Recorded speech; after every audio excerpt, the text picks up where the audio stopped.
Hi, Beth. Can you hear us? There she is. I can hear you. Hi.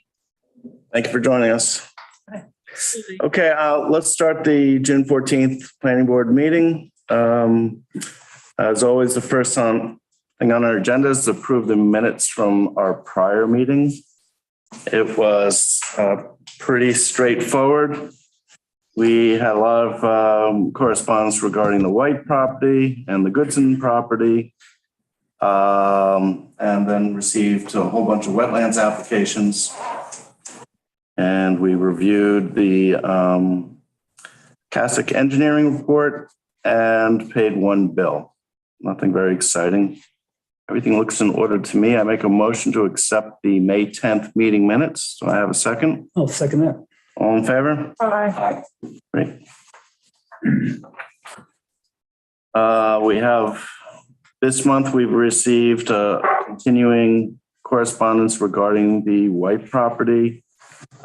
New special application on May 13th for 2 Jasper Road.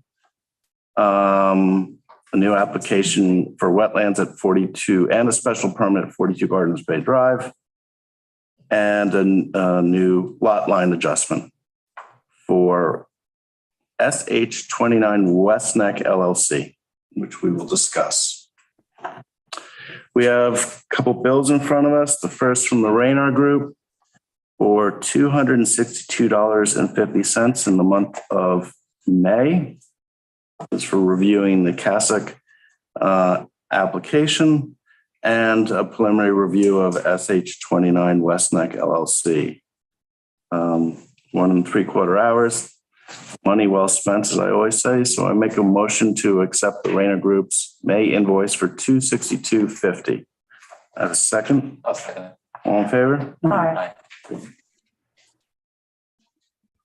We have one of the biggest invoices in front of us from EHA that I've ever seen before. Again, for the month of May, in the amount of $70.31. It was for a brief conversation that Beth and I had regarding the CASIC final resolution. And so I always appreciate her advice and make a motion to accept the May EHA invoice for $70.31. Do I have a second? I'll second. All in favor? Hi. So that's the end of our business meeting. Since Karen Hogue is here, why don't we start our discussion of SH29 West Neck LLC. How are you, Sure. Karen? Good, how are you? Well, thank you for joining us. Well, thank you for putting us on the agenda. Sure. So on behalf of the applicants, I think this is a pretty straightforward lot line modification, whereby the owners of 15 Stearns Point are looking to transfer 8,611 square feet of property to the owners of 74 West Neck. 15 Stearns Point is a vacant lot. It's identified as lot 1 on the Hemmer map that we had filed. It's currently 52,171 square feet, and after the transfer will be an acre of 43,560 square feet. Lot 2, which is improved, will become more conforming. Currently, it is 13,157 square feet, and after the transfer will become 21,768 square feet. So the purpose of the application is to obtain sanitary credits for additional restaurant seat owned by the applicant SH29 West Neck, who has a restaurant currently under construction over at 29 West Neck. There's an application for a TDR pending right now in the health department. We expect to be on the board of review calendar sometime in July for that meeting. And as a result of this TDR application, this parcel 1 will become sterilized. And there is noted on the the owner of 15 Stearns Point had purchased this property from the owners of 74 West Neck, who had an existing kind of pathway that they used to access the property, which is part of the transfer they'd still like to continue. So you'll see noted on the map a easement area, which is 15 feet in width. That will be a private easement that the owners of 74 West Neck, as part of the real estate transaction, had requested that they obtain. So there are some existing old abandoned well pits and a well house that are currently on the property at 15 Stearns Point, and they're not being used for anything. In terms of the environmental conditions, the property is pretty well vegetated and wooded. There's not, it's not cleared or anything on 15 Stearns Point. So the one thing that I did note is that on the map, it says that proposed lot 1 is a single family residence. It's not, it's vacant. But it is in a residential district.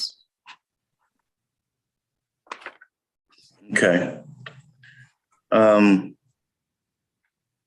That answers some of the questions that I had coming in.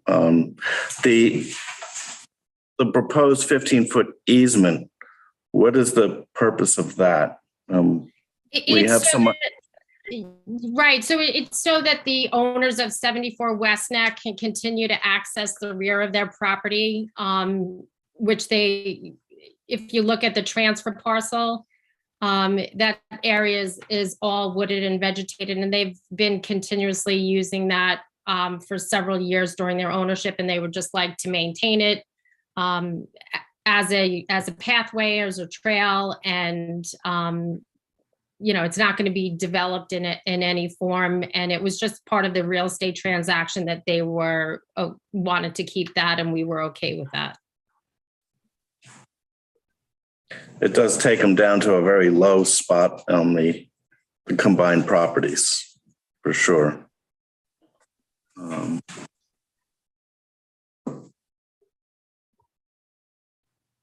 There seems to be some dwelling or some buildings on the north property line, just underneath the existing dwelling, the neighbor's existing dwelling. Do you know what those are? They seem, one straddles the property line and another one is just below it. Are you talking about on the 15 Stearns Point piece? They're Yes. Where it's noted. Yes. It's wood piles. They've been stacking wood there on the vacant wooden piece for a period of time. But now I see it. Yeah. yeah, so it's identified by WD piles. Yeah. Okay. We did have Joe Lombardi put together his engineering memo to put an extra set of eyes on this early on for us. Okay. So Joe, do you have a review your thoughts? We can go back for a minute to the driveway. In the deed, or one of the deeds that was submitted, there was discussion about using the driveway, and I guess it's for access, but it seems like it's for access for vehicles associated with a company. And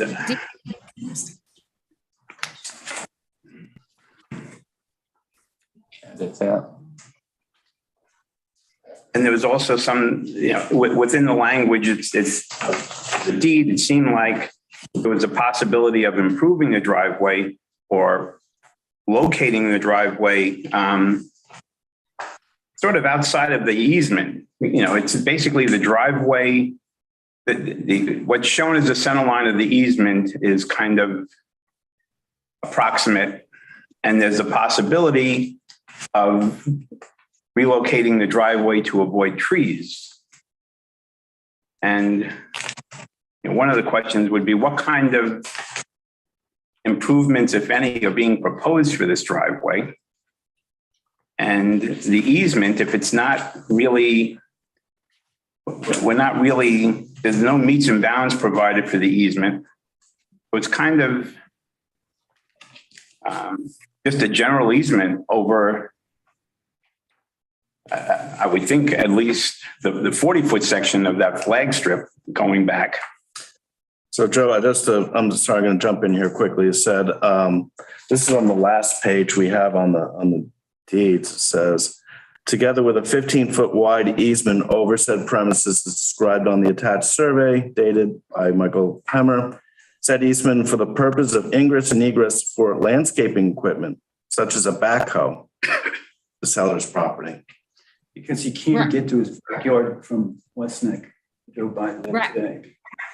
Yes, that's correct. So, and the way that the easement, I mean, you can see it kind of jogs a little bit in certain areas. That was to avoid any kind of clearing on the property of any trees or anything, but it was for the purposes of allowing for a backhoe to do some landscaping in the rear of the property. So it's an undefined easement. Here, his driveway, it's like jumps off a cliff right here. Yeah, And I this mean- is all fenced in. That's fenced in, but you can take the Right. fence out and get down temporarily. And it's not so steep in there, but having said so, Yeah, it's just the non-conforming lots causing, trees to have a lot of space there.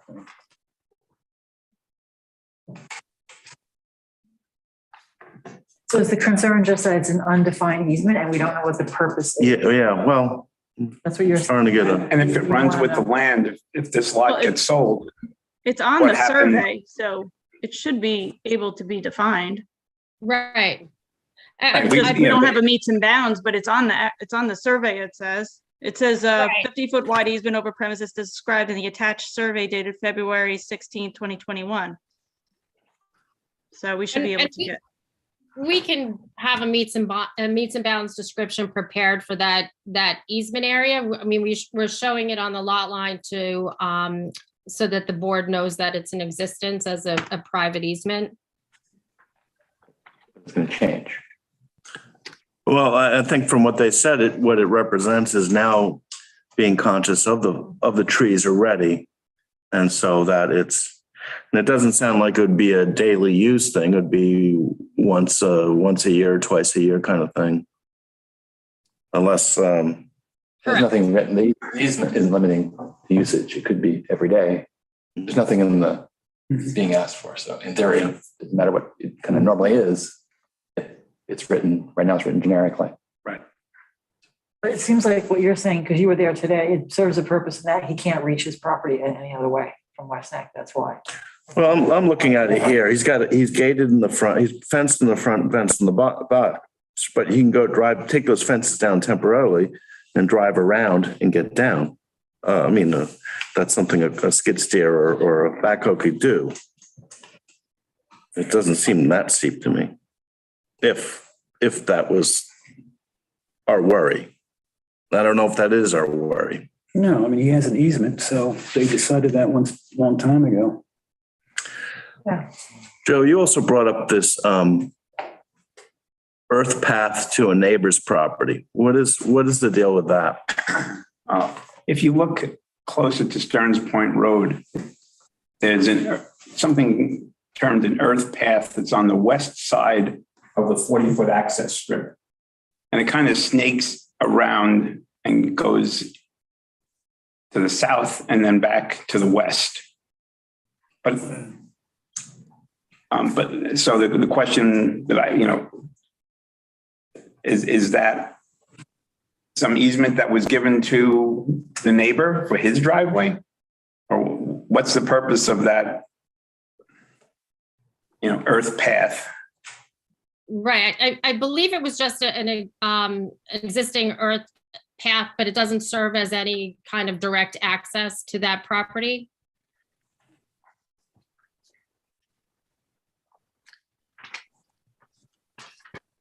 Okay.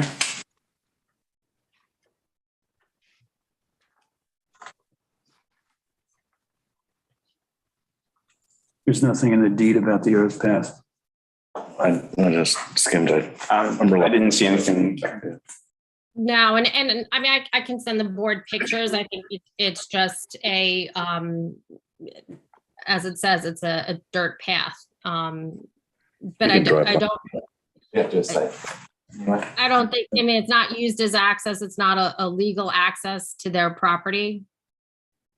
Okay. Okay. And the, Probably an artifact from some other. Yeah, they're all over, yeah. They're all. Yeah. the last question I have, and maybe this is for Beth and Joe. This is new material for me, this transfer. I heard the town is talking about transferring credits from conserved property. Is this something that the health department, have you seen before, or, Yes. and is it something they look favorable on? They like to see development rights or sewage credits from the same school district or within the same, So mostly in the same school district. They like them to be in proximity to the parcel that they're being used on. Right. This can be done independently of the town's current efforts to set up the program? I'm not sure where about the towns. They're not related? I think TDRs are TDRs, generally between private folks, they can do it, whatever, you can do different things. I think it's Right. unrelated. So Chairman, one of the requirements too is that it be the property that is looking to be sterilized as part of the TDR be within the same water district on the island. Yes. So that was an important component. Town is doing it for town-owned properties, not private. Okay, I just, again, this, the whole concept is relatively new to me, so I just wanted to ask that question. I definitely have heard more about TDRs in the last few months. Yeah. To discuss. Than my wife's. Okay, The health department does approve of sterilizing parcels and putting the sewage credits on okay, another parcel. Which inherently then means that you cannot do any septic work or any water-related work on that property then after thereafter, correct? So, Right. so in theory, you're potentially losing value on your property, potentially. I guess what you're doing is you're getting offset by this transaction and some, yeah. Correct. Yeah, because basically the property is sterilized. They'll require an easement or something be filed over it that will prevent any building and there, any residents or anything like that, therefore septic. So it'll be permanently sterilized. Right. So, right. The health department's going to require that as part of any approval. Mhm. Normal. okay. So I think there are just some minor mapping points that we can get to you in Joe's memo. Joe, is there anything else that, there was really, it's pretty straightforward? Yeah, the map needs a few more bearings and distances so that the parcels that are involved can be described and deeds can be prepared and reviewed. Okay. Joe, will you be able to send me a copy of your memo? Sure. Yeah, we can get that to you. Okay, thank you. Would you just talk briefly about this? You guys feel positively about this? Is it something you're okay with the 15-foot? I'm okay with it. Easement? It's not, especially since they're sterilizing this property, it's not like there's gonna be more, structures on it and you're worried about the road width or. I guess are they going to develop the pathways going to be left basically natural, or is it going to be anything done to it? Is it going to be prepared, any permeability, or just want to make sure it's not just a path. If it's just a pathway undeveloped, I think that's fine. Karen, is this easement going to remain a dirt road, or is it going to actually be RCA base and crushed gravel, or No, it's going to remain natural.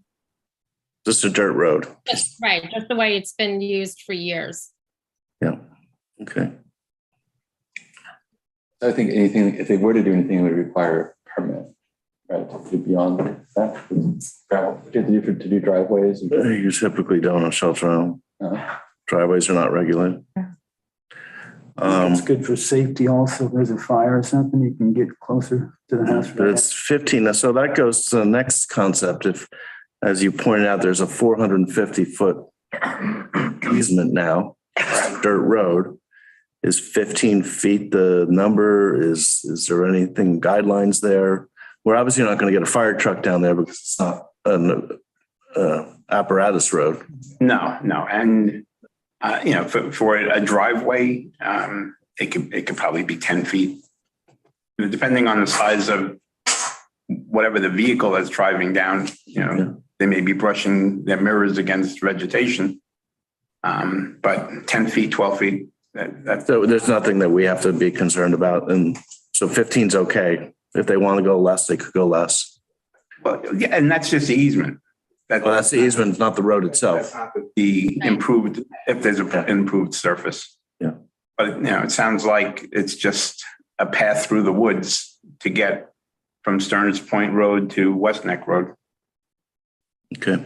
So does that answer your question, David? Like, is that good then? Yeah. Yeah. I guess the only thing it does, but it leaves it open. So I always look at that's great, we do this, we approve it all. What could they do, right, going forward because of the rules or things we put in place? And it sounds like they could put gravel in it if they wanted to. Not much we can do about it. Is that a problem? I don't think it is. I'm just trying to think through the ramifications of agreeing to do this. I mean, they've already been using it, so it doesn't change that much. The actual lot resizing seems minimal Yeah. impact. The fact that it's reducing a nonconformity makes me happy. It's actually making it better. Yeah, Yeah. but it's not it's still highly not. Yeah. Right. But yeah, Okay. I'm fine with it it. increases the value of the property on the other side. Yeah. Property owner. Doesn't hurt anybody. It's nice to have open space Yeah. surrounded by open, yeah. So I think our next step would be a secret determination. Is that for us? Yeah, I could have a secret determination ready for the next meeting. Sure. Okay, we'll do that, Karen. Okay, and then in terms of any type of public hearing, can that happen while the secret is pending, or does that have to happen after secret? Typically, it happens after secret. The Okay, secret allows you to move ahead with the health department. I think you want that as first. And we yes, can do the public hearing. We'll do secret next month and set the public hearing for you. okay, If Wait, everyone isn't this a says- lot line modification? it is. Yeah, So isn't that a type 2? It should be. But if it has to be, does it have to be formally discussed amongst the board for a resolution for that? I don't think on Shelter Island, we've talked about lot line modifications in the past about trying to make them type 2. Shelter Island, they're not. Other municipalities, they are. Is So that it's in the Shelter Island code, or is it because of the DEC had changed that in its last revision? so help me understand with the type 2, what's that mean? We don't really have to do anything. Yes. According to the code, adjustment of lot lines, if reviewed by the planning board and should be approved or disapproved after the planning board holds a public hearing on the application. Okay. That's for the overall Right, lot. but for secret purposes, in the latest, I think it was 2017 or whenever that latest update review was done by the DEC, they changed, I believe, lot lines from unlisted actions to type 2 actions. Or 2019, maybe it was. Which means for us, So unless the town at some point had made, was more restrictive, there would be type 2 actions. and Which means there's no further secret review. we've usually in the past have done it, but I have no problem I mean, this is so easy. I don't have any problem. I don't have any worries about it. Do we want to just validate the law? Make sure that we're just, Well, we have our counsel here advising us. that's what she's saying. Okay. So she says we can do it. Okay, cool. So that means then we could set a public hearing, Beth? Is that what you're suggesting? Yeah.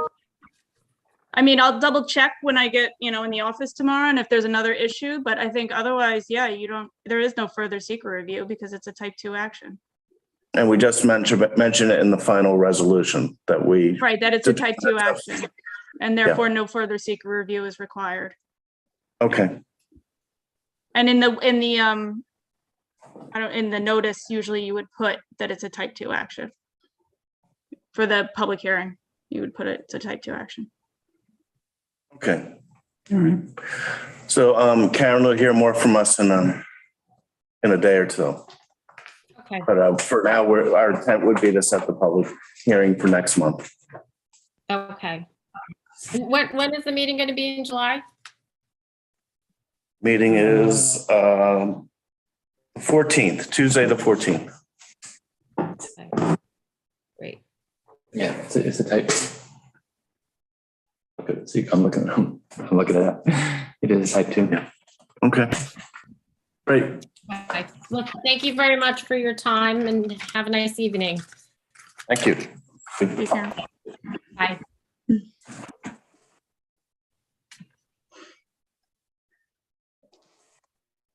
Yeah. Yeah, I mean, I was going to ask that question in a couple minutes anyway, for another reason, but I'm glad that there's some clarification on that.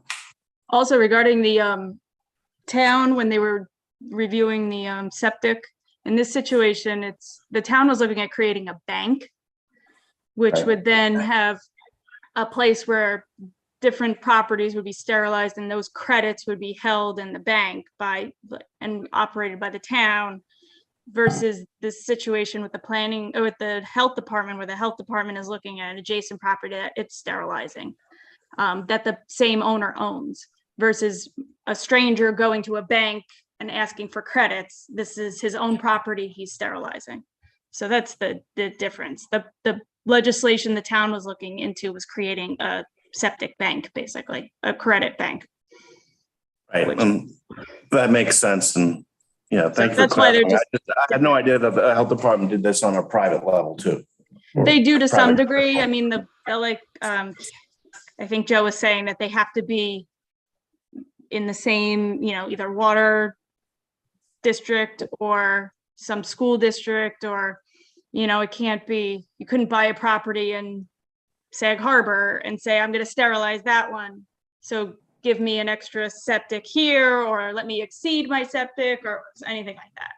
And that's So- similar to what the town's doing too, and what I read with that town legislation. Yeah, they try to keep them, transfer from one water district to another district, or however it would be set. And, Shelter Island might be different than a place like East Hampton. East Hampton, it was set up by not only water districts, but also school districts. So, Okay. We have one of each of those, so. Makes it a little easier. Okay, going through the other applications, I reached out to Barbara Bloom to see where she stands. They still have another month before they have to ask us for an extension. It's time to figure it out. And so both Barbara and Matt traded comments. It seems like they now are still working on the health department application, trying to get Gregor Well in to pull wells, and because they have the well certificate and a sanitary installation for one sanitary system, but they don't have it for the old house. They've pumped both systems, and Matt, the engineer, analyzed both systems, and they have their certificate for one well. Now they're waiting on Gregor, possibly. Then they have to get on the health department's timetable for the health department water test. According to Barbara, it's improved. It's no longer 11 months. It's 6 months or something. It was a little over a year for a while. Yeah. Efficiency. So So I wanted to follow up on this because it's it's additionally non-conforming with the merger of the lots. So I just want to make sure they actually continue going through with this, and they seem to be acting on it. So we'll expect an extension request next month. On the Cassick Minor subdivision, it was my mistake. I should have been able to set a public hearing last month. So I recommend that we set one this month for next month. And I don't think there's any roadblocks to doing that. So we might have 2 public hearings next month. The White major subdivision, I think at this point, I'm just going to take it off our list. It's clear from Gordon and some of the others that it doesn't seem like the town's really interested in continuing with this. Though there was I did get a question through Christina Martin, who was working as a clerk for the CPF, that they wanted information on water quality on the property. And the planning board isn't really concerned with water quality. We rely on the health department. So I just suggest that she see if there's any CNRs that were put on the properties on behalf of the health department, and maybe that would give them some feedback. But the way I understand it, this is pretty much dead. And if they come back and want to sell just the 2 lots, they have to put in a whole new application, new surveys, new everything at this point. So Just so you know, as far as the wells go, they had a lot of difficulty with the wells. Yep. And they wound up allowing the developers to put wells in the open space parcel with easements to the lots. Because they couldn't get good water as they got closer to the bay. the lots are, the broker has listed them. They're back on the market. Yep. At 2.5 and 2.25. So. But it's funny thing is if either one of them wants to sell or build, they still have to now put in all the improvements that they were fighting against on this sale. So that's crazy. Who am I to judge? So I'm just going to take it off our list. It's Robert subdivision. Matt's still trying to do the health department before he comes back to us. I did run into Mark Robert and he said they are still trying to confirm access off of Cartwright, North Cartwright. And they haven't fully done that, but they're still working with the health department in the interim. And we just talked about SH29 West Neck LLC. So I sent you guys an email around about this last month. Now we're on to other business. We have to maintain 4 hours of continuing education every year. The New York NYPF has various classes. You have to sign up for them, I guess, ask for links, and then you can watch them.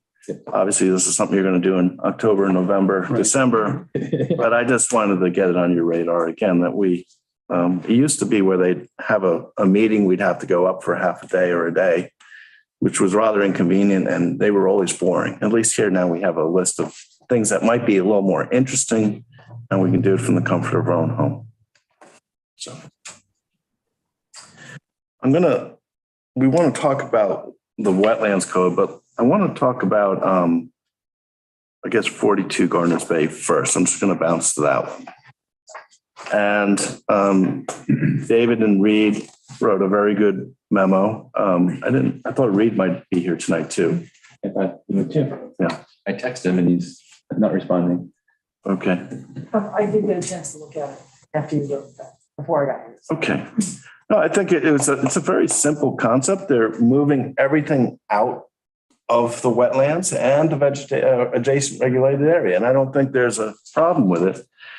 And I feel sorry that they had to go for a full wetlands application. So part of our wetlands review, this would be a perfect case where they're just moving stuff out. Yeah. That it should be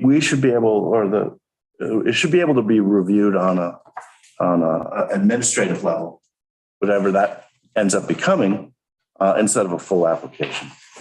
my one thought, and I read through it again after we sent it around. I think the first paragraph on the second page where we start talking about lot size compared to existing building coverage and lot coverage, the square footage calculations are helpful, but they don't have the punch that a percent calculation does. So, listing, and this goes for everyone, listing the property as 297,277 square feet doesn't really mean anything. But if you list it as 6 acres, you go, "Ooh, wow, that's a big lot." And so if existing building coverage is 1.6 and proposed building coverage will be 2.4, well, that's not that much of an increase. They're allowed 25%. So the same with the coverage, lot coverage. Currently, it's at 7.5%. They're going to 9%, and it's 40% permitted.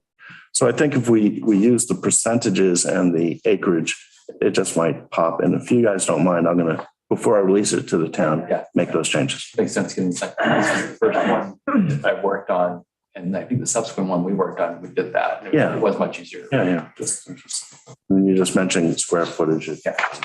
Yeah, just, well, So let's go now to our conversation. We've been asked by a select town board members and our town attorney to review the wetlands, town wetlands provisions on a few different levels. And I've asked Joe and Beth to chime in because the one concept the town has been toying with is giving us control of it. And we've discussed this briefly a few times. I think I speak for the board. We're all in support of taking on the extra work. And if it alleviates some pressure from the town board, that's great. I asked everyone to review the current code. And in particular, there are a few items that we have identified in the past that might be worth correcting. Obviously, if the town board was going to give the planning board the lead, that would have to be written into the code.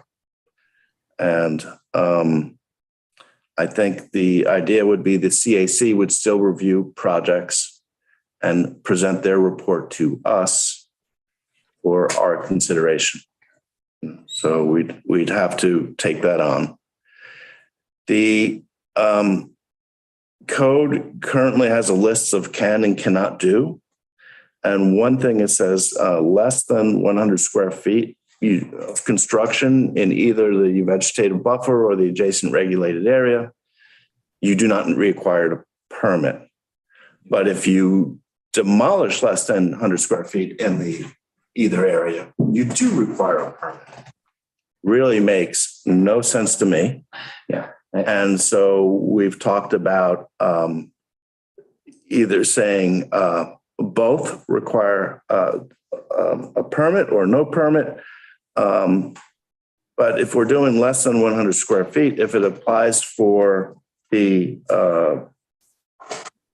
wetlands exemption 192.3H, then maybe that should be done administratively. And there was a little bit of pushback from Reed, and not so much that he didn't care for an interpretation of the law one way, code of one way or the other. He felt that the the building department records have not determined in the past what part of what was built applies to the exemption and what doesn't. can I interject something here? Because I was looking at, I think there's an opportunity here to do some cleaning up of the code because it definitely talks about new construction in one place for the 100 square feet. And then there's an amendment later where it talks about it doesn't apply, but it's like it's basically it's confusing. Yeah. So I think there's absolutely opportunity to make that much more clear. So the way I read it, they talk about the 100 square feet once, and then they talk about renovations, and then they talk about new construction, and then they talk about bulkheaded property and not bulk bulkheaded property in. I kind of understand where they were trying to think that way through, that maybe if you don't have a bulkhead actually acts as because it usually is taller than the ground and it does prevent flow, that you can have a little more, if you're bulkheaded, a little more flexibility. But the one thing we were talking to Reed about is with the wetlands exemption to alleviate some of the work of the building department is that we would review that wetlands exemption, the planning board would, on an administrative basis. And then we create a piece of paper that goes to the file and that gets a record. And we can, I think the town lost the ability to look at the 2001 satellite images and their new upgrades, but the county still has the 2001 images. And we can try to analyze, because the wetlands code went in 2001, we can look at that satellite image and see what was built, maybe what existed prior to the code, what has been built since, looking at current satellite images, and then try to quantify it with the applicant survey. So I think that's a possibility. Another snafu is clearing. In the chart, it says no permit required for clearing. But under general guidelines, subsection B, it says no clearing except for invasives and a certain amount. So I think we were talking about under clearing saying not permitted with an asterisk. Look at subsection. Yes, exactly. B2. So clearing is not permitted. It's C 29-3. Yeah. And then someone reading that, with a, short attention span will read that and then, quickly take out with a chainsaw. Yeah. And then the very last part is what I brought up about that 42 Garners Bay. There should be an administrative, we should be, if we take it over, have a permission to do an administrative process for something as simple as just removing stuff. Yeah. And I think if the argument for that is if you let someone just to do it without a full application, without having to update surveys and do everything, with a simple building permit, this just means for the wetlands review, it doesn't mean the building permit. They are more apt to just remove it instead of saying, well, if I have to go for a review, I'm going to add X, Y, and Z and see what I can get because I have to go anyway. Right. But if all you have to do is just remove some stuff, that should be a no-brainer. We did that with septic system. Was that done? Right. If you remove an old septic system, You don't need a, No, you can abandon an old You can system abandon. and you just submit a certification to the county that it's been abandoned abandoned, and what you abandoned. but you don't need a wetlands permit for that. And I saw that. that's recently been changed in the last 2 years. Were there anything else in there that caught your eye that was flagrant?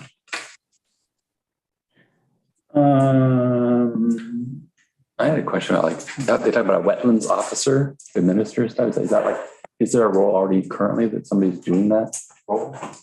That's certain. The building department. I think that's the building department. But I couldn't, Yeah, that would be code enforcement. It would be the building.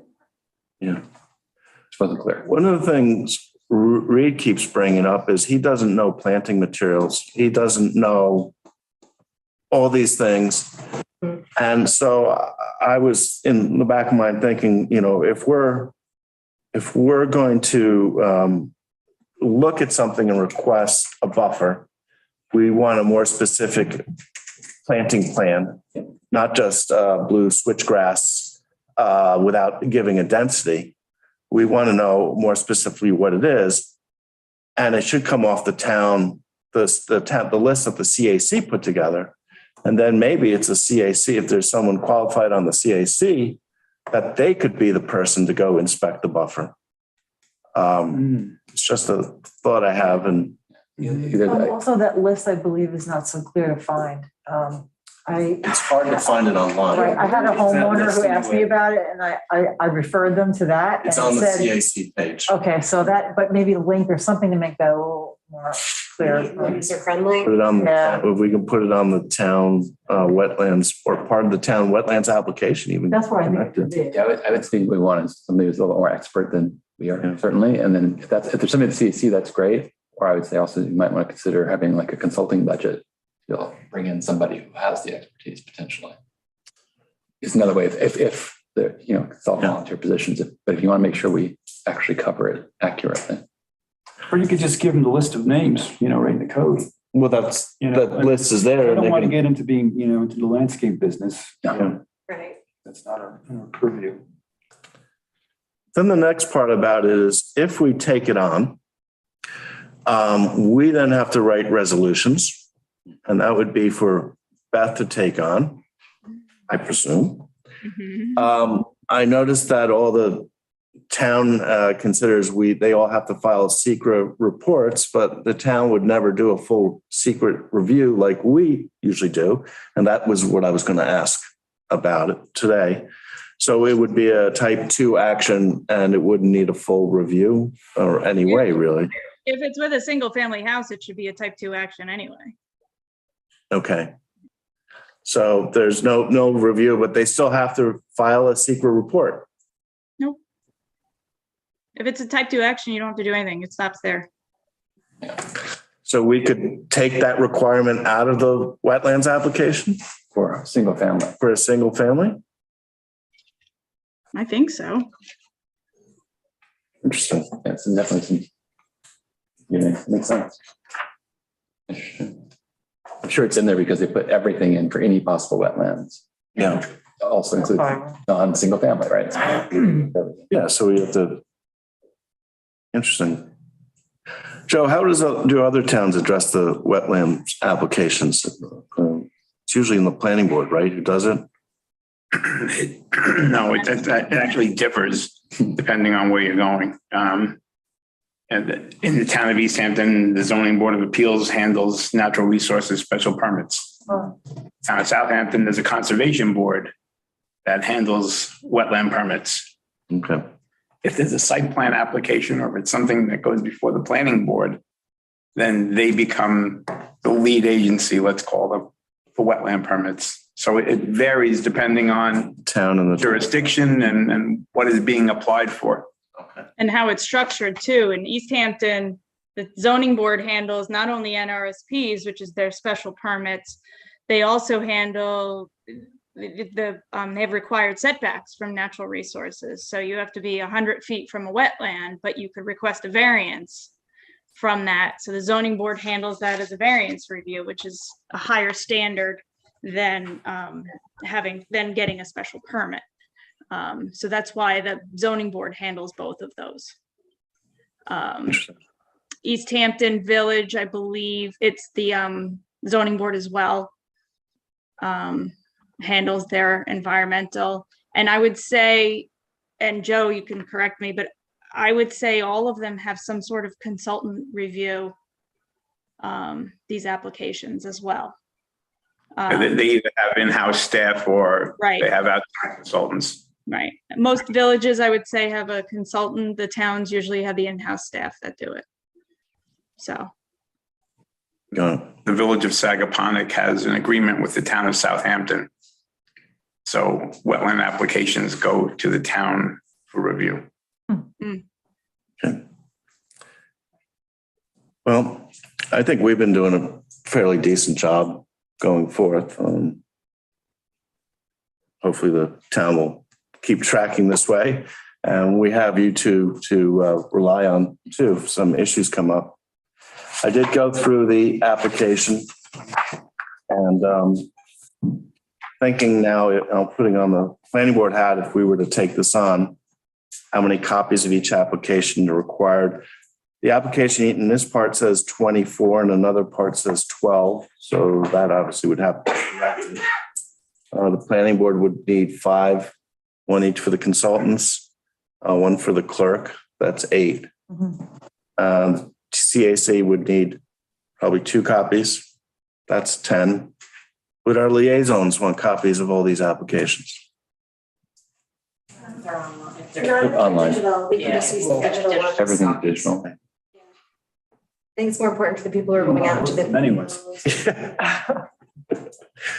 10 then? So we would switch that to 10 applications. One to town clerk.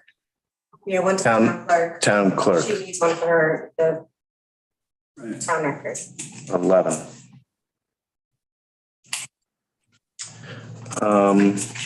Rounded up to 12.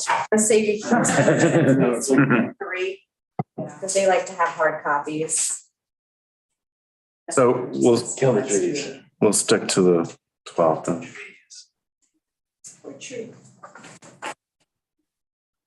I do find a paper copy easier to read than a Yes. digital Yeah. copy, so.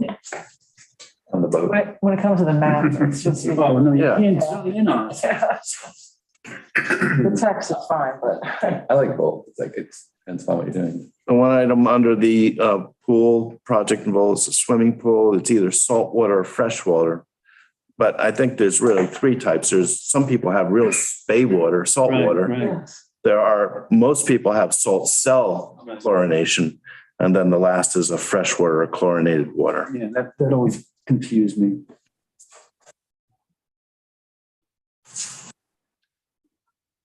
So then we don't need the secret assessment form. But I do like to state when we do need it, that the applicants start with the DEC EAF mapper, which auto fills in a lot of elements instead of just going through and doing it themselves. So we just go through, take the form off the town website. It misses some of those things that the DEC has already determined, like the bats and the turtles and the bones and, you know, all that stuff. So I think it's better to start with the mapper. So another item, we reviewed this years ago about talking about it's on the certification. By signing this form, I authorize town staff to enter the property to review. We put a little more specific language in ours, and that's maybe something you want to consider switching if we do take this on. It seems like in general, it's like there's a few areas. It's not huge, we're not doing, wouldn't do major changes. No. So put a contact number under that, you know, when we're going to So we reach 24 hours in advance or something. Yes, there is. It's right in the application. Yeah, there's usually an email and a phone number for a contact person in the application. And when that gets put on the website, it gets blacked out. So I've learned. Yeah. Should. when looking for it. So in the instructions, and then you have to think, upon receipt of an application in proper form, the applicant will be forwarded to the building department for review for compliance with the code and with the letter of disapproval. The town board will review the application for completeness at a work session. So how would the application just be submitted to us and we review it for completion instead of going to the building department? I think we're capable of handling that. Well, you need to let I it. think they still need the denial letter because. That's part of the application. That's submitted as part of the application. It's completeness, post Sorry. denial. Oh, post denial letter. Yeah, it used to go to the building department because Lori would do that completeness review for us. And Reed's doing it now. Yes, Yeah. but I think you guys could probably. At least for these, for wetlands. Yeah, it would help alleviate some of his completeness burdens. It's come to us. And we were. All right, so go to PB. That would help. Load balance a little bit here. Yeah. Wait, Ian, so. He can teach us how to, you know. But then who's gonna issue the denial letter? So. No, so the application first goes to the building department because quite often they look for variances too, for zoning issues. Usually projects have both or one, and they parse it out to who it has to go It to. first goes to the town clerk. No, the application first goes to the building department. Yeah. And then To make also the determination if it's like the site plan is required. so the application no longer goes to the town clerk, it goes to clerk of the committees, who then distributes it to the planning board and the CAC. No, everything, it still would go through the town clerk. Like she'll receive it from the applicant. So it doesn't go like, it doesn't skip the town clerk and go to Coco. It would go, the town clerk receives it, gives it to Coco. Yeah. It still goes It's the through. building department. Building department checks to make sure it's. No, and it's first, it's like a building department application, so it goes there first. And when they discover, oh, I need a wetlands application, Then it goes to then they town have to fill clerk. out the wetlands application. It goes to the town clerk, she With takes the one dial. copy for the record, gives the rest to you to then distribute. Okay, I mean, the other options all goes to Coco and Coco gives one to the clerk. Works. If we're the lead, then all information should be coming into the planning board and then the planning board should be distributing. It's however you guys want to structure it. I'm just, Zoning board do it. Goes to the clerk, I think. no, it goes directly to the zoning board. Okay. Oh. Okay, So so that- it should mirror that. So it'll mirror, yeah, The zoning board, I think it should come directly to us. right. It should mirror what zoning board does. Yeah, that makes So sense. whatever zoning board does, Yeah. you guys should Yeah, follow, and then- yeah. Right. Makes sense. Yeah, consistency would be good. Consistency. So the complete application is referred to, but this is going to change to the CAC and we give the CAC 45 days to review, comment. The wetlands review is, we have 45 days too, right? Right. Yes. Yes. Right, so the question is, if you're trying to do, right now, that works before for the town board, we give to both of us and the thing, and we'd have 45 days, not 45 days. Now it would be, We give it to the CAC. They have 45 days to give us their comments. but then we don't have any more time post those comments. Well, you guys can work on them simultaneously. Yeah. So you can do So your review we do on it, exactly what we've been their doing review. and then combine them for the public, with the public hearing. Correct. Got it. Understood. Got it. I don't think at this point, though, we would be writing a formal review. But we don't necessarily have to write a full report. We have to be familiar with the project. And we're going to be, Or we need something for the record. Beth's going to be writing a final resolution, which will be our report. Much similar to what Stephen does for the town board right now. But it might make our life a little bit easier. Yes, we have more administrative things to do, but we're not writing these detailed reports for the town board Right. to then reinterpret. But we still would probably want to go out and do site plan, basically go do a review of the space, do our own notes. Put our notes together, which we will ask the applicant during the public hearing. Yeah, but I liked your report today, because to have that in history, going on, to know like the logical thought process, what went on, it's going to be helpful. We might be able to do it in a maybe just a less formal way. Well, I think it would end up being more of a discussion. Instead of right now, you guys write your reports, you just say, okay, does everyone agree with it? Okay, great. Instead, it would be a conversation instead of just a review of the report. So- You actually So we could discuss. circulate it amongst ourselves before. Yeah, we do notes. Yeah. Like, it's the same way. Maybe it doesn't have to be, because right now in those things, there is, sometimes there's more in there than you kind of really, really need. It's like, because it's true, this is the way we do it. Yeah. We could be just to the meat, so to speak. Yeah. Exactly. Yeah. And we can circulate the notes. We're not supposed to be chatting behind an open meeting, but You can check, well, if you do it as part of while you're doing the site plan, you can do it because site plans are exempt from open meeting rules. So if you do it, all of us could go to a site and look at it and chat there, and that's a site meeting. No, not open. no. no, we can't do that. We can't do No. only two Site at a visits are time. not exempt from open meetings law unless they're properly noticed. Yes, they are. You have to properly notice it. You'd have to. You have to, You Yeah. cannot have a quorum of board members at a site meeting.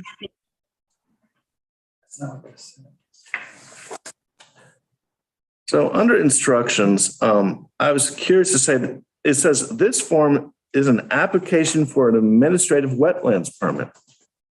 So what the town board's been doing all along is considered administrative? Just be a wording. Beth, did you hear that? I mean, I guess it's administrative as far as, I don't know how they define administrative. But I'm trying to say hopefully is going to be administrative process that's different than the full review. Right. All right, so that line has to be tweaked. Yeah.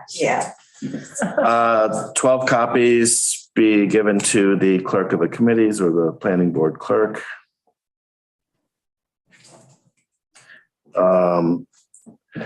Then a simple administrative thing, application fee submitted $250 in cash, check made payable to the town of Shelter Round, or a credit card with a fee. So the survey, 12 copies of a survey or PDF of an up-to-date signed guaranteed survey. Up to date is 5 years. What's the status on that?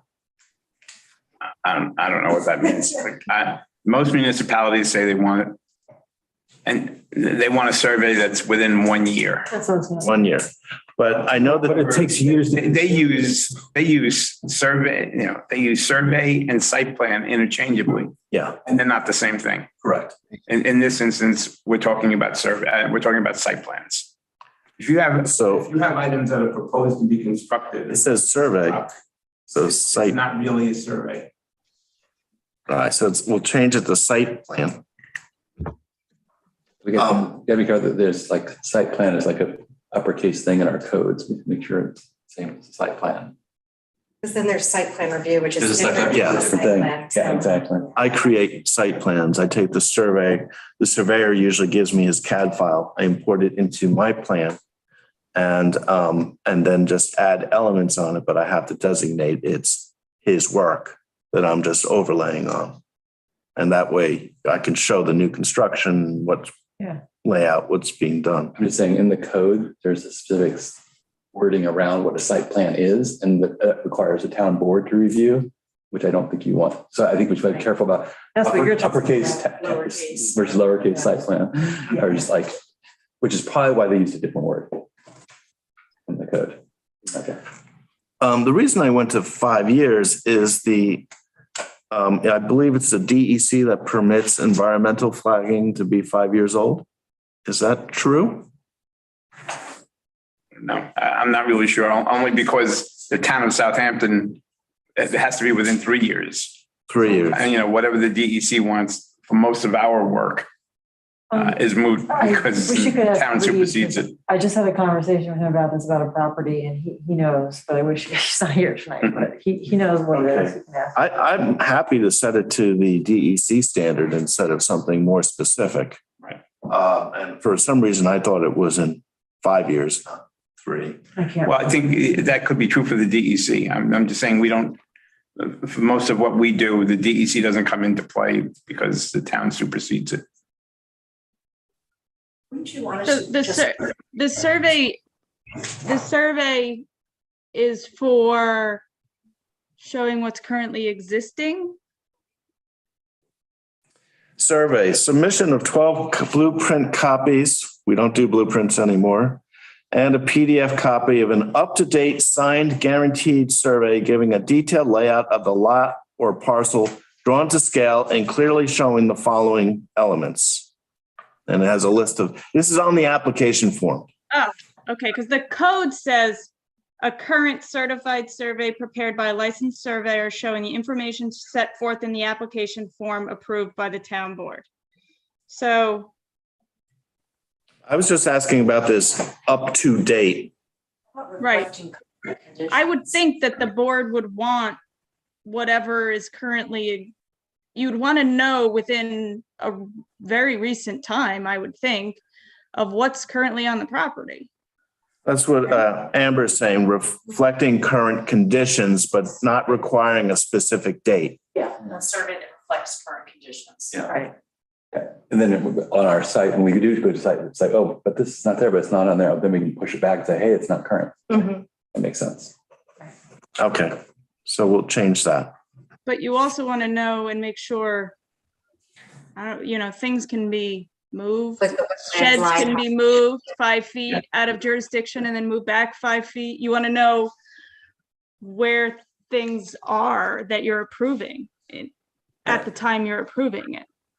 I mean, I would think you would want something, not necessarily 2 months, but, at least a year and proposed, if something's being proposed, where is it being proposed? I would think you would want that on the survey. Right? What do you guys think of The that? trouble is getting a survey. I mean, how long does it take to get a survey? Surveys are just painful to get these I mean, days. They take years. No, No, it doesn't. But- I mean, for a normal survey, it would probably take, I don't know, 6 weeks, 8 weeks. who are you using? Tell me who you're using. Yeah, I would listen to. It's, yeah, But when you have to get a survey with 2-foot contours and picking up the environmentalist flaggings and No, that, I have someone going through that now and there's like a 6 months wait right I've tried with one guy, he did the contoured survey, he did the survey. I just asked him to pick up our environmentalist flaggings and give me 2 spot elevations, one for the house and one for the bulkhead.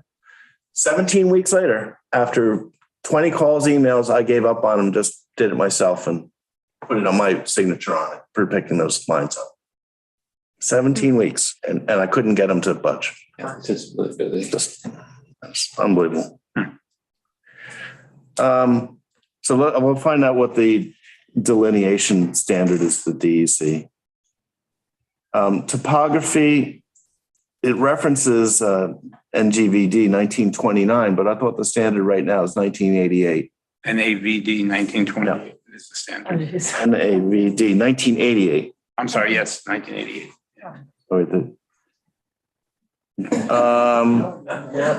It says runoff retention, location of hay bales. We don't do hay bales anymore. We do wired back silt fencing. Mhm.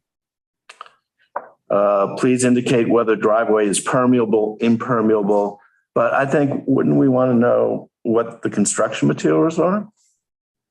Yes. Yeah, because it's maybe permeable, or maybe permeable at the moment, but over time it won't be. The other part of I didn't quite understand, and maybe it's redundancy, but when you submit an application, you have to submit proof of liability insurance, naming the town as additionally named insurance with the application. And then it says proof of insurance before you get the permit. Yeah, So which is, so they want so either we have to say we want the insurance proof right from the get-go, or we ask for it at the end, one or the other. yeah, I think it should be at the time of permit, because we don't really need it before that. Right. Thing. I think it's just they just messed up, in all honesty. It's like, because really when it matters is at the building permit time. It doesn't matter before that. Yeah. Mhm. Yeah. I think we can remove that. I think notification that you're going to need it for the permit, it's nice to let people know, but. Right. And the only reason I could think they made it was they want it because it took so much time. They want it while we're doing stuff to be insured. And then also, because they might not actually do the building for 2 years. And so Right.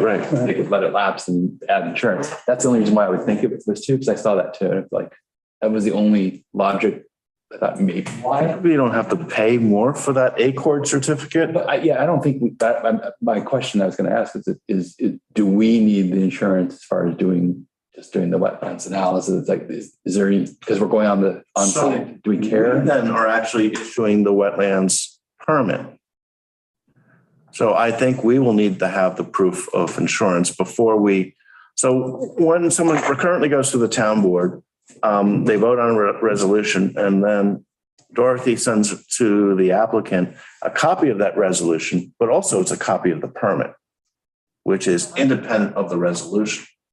So we'll be creating both documents. In order to release the permit, we will have to have that certificate. It's sort of easier to ask for in the application. That way you have it, you know it's there. It shouldn't take, too. And it shouldn't be hard for a broker to issue it's just a simple ACORD. We're not asking for being named additionally insured on the declaration page. We're being just as a, Yeah. and that's something done by the broker, not done by the insurance I company. had mine done in a few hours. What's that? I had mine done in a few hours. Yeah. And we've been receiving it with applications, right? Some people do, some people don't. So we don't have anybody. Okay. Yeah. It would seem. Joe, Um, I have a question for Joe. Joe, have you seen the proof of insurance required and for a permit before like this? Have you come across Only that? building permits. I've never seen one for a I've never wetland seen permit. Why do we need it Oh, anyway? we saw one on the No Name LLC. Yeah, I mean, we got one, but because our application says you should do one, but I'm saying, I don't know if we, that's why I was trying to, like, do we actually need one? Why don't we just recommend it, not, demand it? But do we actually, I guess Well, usually legally, those do we are need one? Building. I think.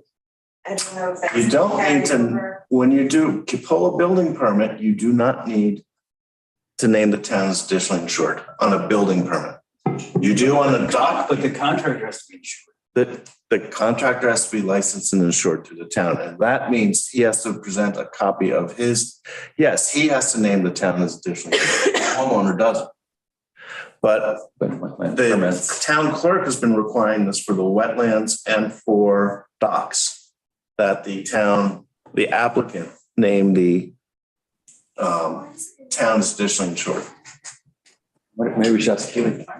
I think just, the contractor should need the insurance. I don't think the applicant needs That's what we've been it. doing. Just say, who's I'm sure who's the dock builder? It's Costello, and then they've got. Can we just do it like the building department does usually?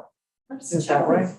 The end insurance broker, town insurance Yeah. broker. Yeah, we'll I'm figure sure out. there's some Try reason. to see why. So I'll not reach out to Stephen then on that. We'll ask Dorothy and the insurance. We'll Yeah. see if maybe they're the ones requiring it. Okay. Those were my comments on this application. I don't know if you guys have any others. I didn't. So my thing was the list of native plantings. Native plantings, and we can Easily accessible. I mean, there's not that many of them. Take up that much room. get that on our app, on our So that'd be nice. app, part of our application process. Nice green touch. So you're gonna write up that, Ian, and get to this? Yeah, I guess I could reach out to Dorothy for Word doc of this thing. Otherwise, I'll have to do a CPR scan and have it read. I missed the first part. I'm sorry, I didn't use full words. The instructions and the application. Can I get the original copy from Dorothy, or do I just scan it? And I mean, it's listed on the website, but it's as a PDF. It's not as a Might be DOC. able to convert it. And I could do that too with my OCR software. We could do the original. For sure. Because I highly doubt she has a Word version. That's a PDF version. I- Is I the version. That is. That might be a distraction. Oh, and just the first part of what you said, Ian, about either No we're going to say that, you can do something with, if it's less than 100 square feet or not, like either both or one. Yeah, so I guess I need to write that up again I've talked to Stephen about this 3 times already. He has a lot of notes on our previous conversations. But I can quickly summarize, get it around to you guys first. Joe, what do other towns, do they have like a 100-foot exemption? A square foot exemption? Well, see, I don't believe so. And usually what they would do is you would file a permit and it would be a full permit. Because there'd be, depending on what the size and what you're doing, if there's a shed that's in wetlands and now you have to bring machinery in to the wetlands to get whatever in there out, that's more than 100 square feet. So that's where, other municipalities, Yeah, they don't look at it as just, I think we'd be reviewing that and then recommending that they have to have wire back fencing in there, and then it has to be looked at by the building department. Right. They have to pull a building permit for this removal. It can go against their, exemption. And we have to document it for the building department and put some kind of record of it in the file. The last little bit that we were talking about today was and we're not going to be handling special permits, but it's quite unique that the current town code recognizes the planning board and the town board is being the lead on wetlands applications. And mentions the planning board and the CAC as being advisory on the applications. In regards to special permits, it says depending on the type of special permit, it either goes to the ZBA or the town board.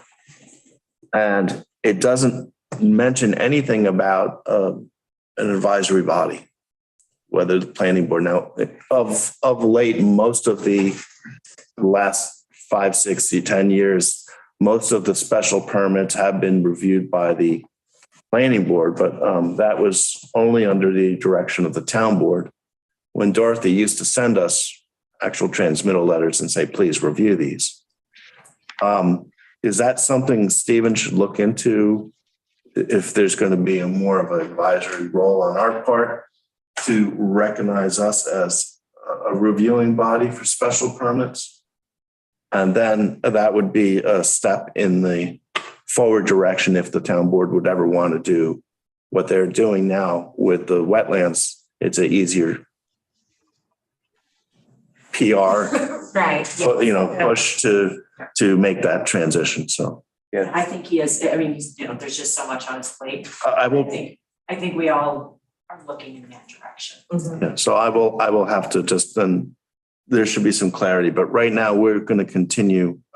This came up because on 42 Gardens Way, it was like, that's great. Have you done the special permits? Like, I didn't know I was supposed to do a special permit review because I didn't know. Yeah. I was just going based on what I knew in the code and what I read. Like, oh, I guess I could. What do those look like? Right, so Pretty straightforward. But that one's very simple. it's 40 Gardens. Again, probably something like 42 Gardens Way might be administrative. It's like, it's so straightforward as far as percentage usage and such. I mentioned to you guys my nervousness about auto pool covers and how they're not being billed as they're being billed as water savers and they're maybe not functioning as such. And my position has changed. I'm going back to saying they're water savers. Joe, I don't know if you want to. No, that's okay. So these are pictures of one that I just put in, not physically, some of my projects. The bottom left photo shows you the trough that the roller mechanism goes in. And you can see the white strip between the pool. And then there's a little step down, which gets tiled before you hit the pool. The middle upper photo shows you the crude drain. So water that goes into that trough goes right to the dry well. The idea is that any rainwater, usually the rainwater lands on top of the cover, has to be pumped off with when the cover's closed, you have to put a pump on top of the a float pump because the water load on top of the auto cover will strain the strings and break the strings and wear the mechanism down. So you really have to pump. So there's always a thing on top with a hose going off. And the idea is any water that goes into this rainwater there is some that gets pulled back, but also pool water would go to the dry well. Okay. So Where's the pool water? so that was my concern. I have a 6-foot piece of watermelon float in my pool. My kids get on it and they start rocking it back and forth, and the water is splashing on out. And I'm like, that's crazy. All this water is being dumped out of my pool. In the next page, you see how the water level is at a certain height. And this is before the cover went in. And the lip that the cover slides over is about 1.5 inches down. Uh-huh. But I started thinking about it when the large boom tube comes back. It sits on top of that tiled shelf on the inside and does act as a little bit of a blockage of water going in. So yes, under hard use, kids thrashing around on a float, there will be some water dribbling into the well, but kids use it for a half hour. This pool cover's closed. It prevents evaporation, reduces chemicals, reduces cleaning. I think in the long term, it really is a water saver. And I've come around to that position. That during use, there might be a little bit of water kicked into that trough, but it's not Well, there's significant. going to be just enough water kicked, not in that truck, but out of the pool, onto the side. That happens Yeah. anyway, right? So you're saying it's still valuable, you, I okay. think I thought you were gonna say the opposite. I've come to the conclusion that I thought maybe more water was coming through, but seeing the stepped construction that I'm happy with. My customer. Continuing to recommend it, but they are $18,000 now. They do need continuous maintenance. They have to be serviced every 2 years. And on the first page, you can see those metal brackets that go over the cover. You have to buy custom sized stones. And those stones have to be put in and then lifted out. It's 18,000, not including the extra stonework. Yeah, so recommend, not require. So we've been requiring them for when they're built in the adjacent regulated area. Interesting. And that's been a kind of a standard that's been going on for quite a few years. So, this easily could be 20% of the pool Yeah. for this cover. So I guess we'll have further conversations, but I just wanted to give you a primer on this. I mean, it'd be interesting to know actually how much it I saves. have my customer who loves it. It senses the savings on the water. Just like Keeps the heat in. Just keeps the heat in, Yeah. keeps all the crap out. You go there, you just blow it off and then open it up and it's clean. It's wonderful. And I got another customer has the blue bubble, roll on it. Every, big wind comes and pushes it to the side. Yeah. I sent you a Word version of the application. Thank you very much. Okay. All right, so Beth and Joe, I'll run that by you too once I doctor it up and get your ideas on it. We have, I was asked by Stephen Kiley to look at No Name Road again, but then you guys passed it last Friday, right? So we're not looking at the wonderful sketch we got with the little green squiggle on. Yeah, that was, Yes. Okay. yeah, amazing. We updated the Goodson report. Where's Goodson? Is it still in front of you guys? Yes, so he's gonna come and he wanted to present at the July board meeting. So he'll do his presentation in July 1st. The town board. And you got that he didn't provide any patio square footages. You caught that, right? Yeah, Stephen sent him a list of things he needed to get back to. All right. To Jasper for the special permit, Freddie Hyatt's place. It's just should be fairly simple. It's a construction shed or maintenance shed in the center of town. I'm willing to jump on that, or if someone, two of you want to do it, it's up to you. Again, it's just advising. And this is more of a special, it's a special permit in the town special permit process, a site plan review process. It's not a special permit in change of use Right, category. right. It's because it's, Yes. it's a site commercial structure. It's a Yes, site. So it'd be a site plan review. Site plan. Because it's already being used as a maintenance shed. He's just putting in another maintenance shed on the. Essentially, and it's not there's no health department, there's no bathrooms, it's a dry structure essentially. And we're not acting as an architectural review board, but we can maybe say put shingles on it so it doesn't. Looking for more parking or, making sure. In the center of town, next to all our businesses, make it look a little bit nicer, but we're not an architectural review. Who wants to take it on? Otherwise, I'll do it. You want to do it, Marcus? I'll do it with you. Okay, good. We got it. Does anyone have anything else for us tonight?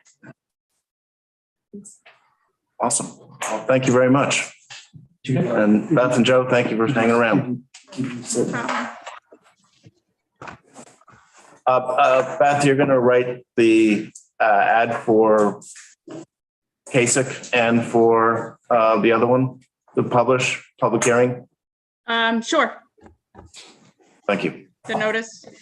Notice, yes, thank you. That's the word I was looking for. Couldn't find it. Oh, thank you. I need this signed.